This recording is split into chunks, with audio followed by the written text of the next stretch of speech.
Stop worrying. The words ring in the heart like a melody sent from heaven.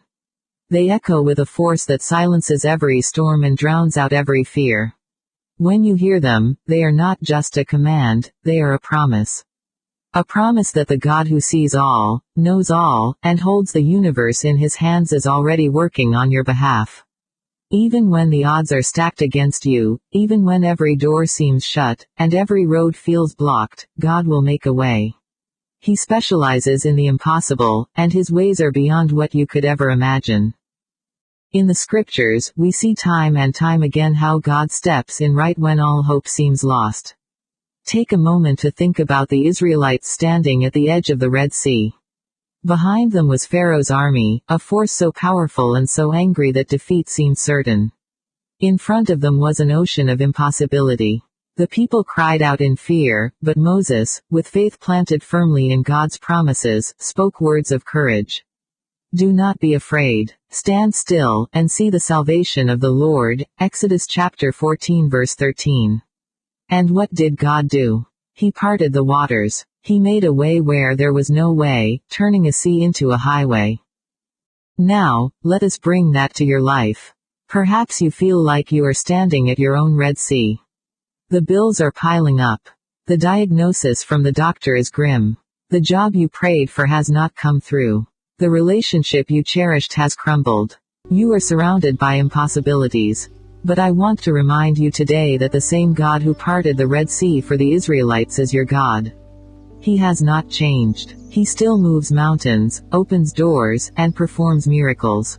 As he says in Isaiah chapter 43 verses 18 and 19, do not remember the former things, nor consider the things of old. Behold, I will do a new thing, now it shall spring forth, shall you not know it? I will even make a road in the wilderness and rivers in the desert. Let me tell you about a woman I met some years ago. She had lost her job and was struggling to make ends meet. Her bank account was almost empty, and every application she submitted was met with rejection.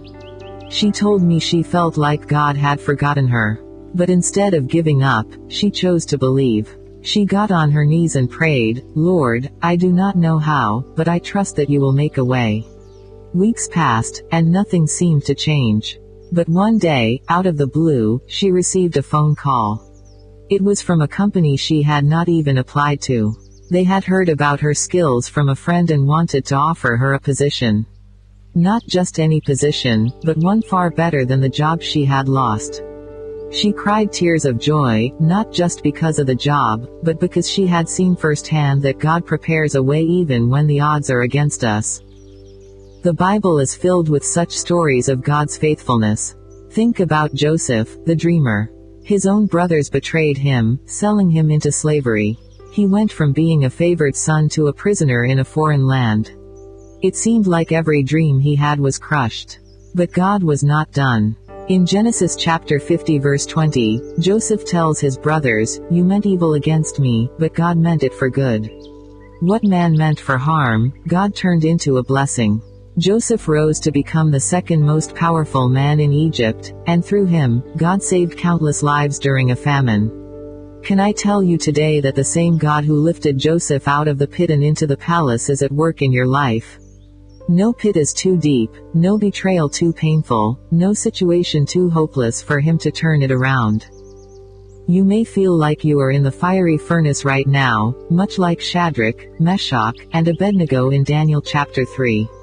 They refused to bow to the golden image, knowing full well that the consequence was death by fire. The king, furious with their faith, ordered the furnace heated 7 times hotter than usual. But these young men stood firm, declaring, our God whom we serve is able to deliver us from the burning fiery furnace, and he will deliver us from your hand, O king. Daniel chapter 3 verse 17. And God did just that. He did not take them out of the fire, he walked with them through it. The same king who threw them into the flames later declared, there is no other God who can deliver like this. Daniel chapter 3 verse 29. Maybe you are in your own furnace right now. The heat feels unbearable, and you wonder how much longer you can endure. But I want to encourage you, God is with you in the fire. He has not abandoned you. He will not let the flames consume you. Like the 3 men in Daniel's story, you will come out, and not even the smell of smoke will be on you. What the enemy meant for your destruction, God will use for your promotion. When we look at the life of Jesus, we see the ultimate example of God making a way. From the moment he was born in a humble manger, the odds were against him. Herod sought to kill him as a baby. The religious leaders rejected him. His own disciples doubted him. And on the cross, as he took his final breath, it seemed like the enemy had won. But what looked like defeat was actually the greatest victory. 3 days later, the stone was rolled away, and Jesus rose from the grave, conquering sin and death. In John chapter 11 verse 25, Jesus says, "I am the resurrection and the life. He who believes in me, though he may die, he shall live." If God can turn the cross into a symbol of hope and resurrection, imagine what he can do in your life. I remember a time in my own life when the odds were against me. I was facing a situation that seemed impossible. I prayed, I cried, and I wondered if God was even listening.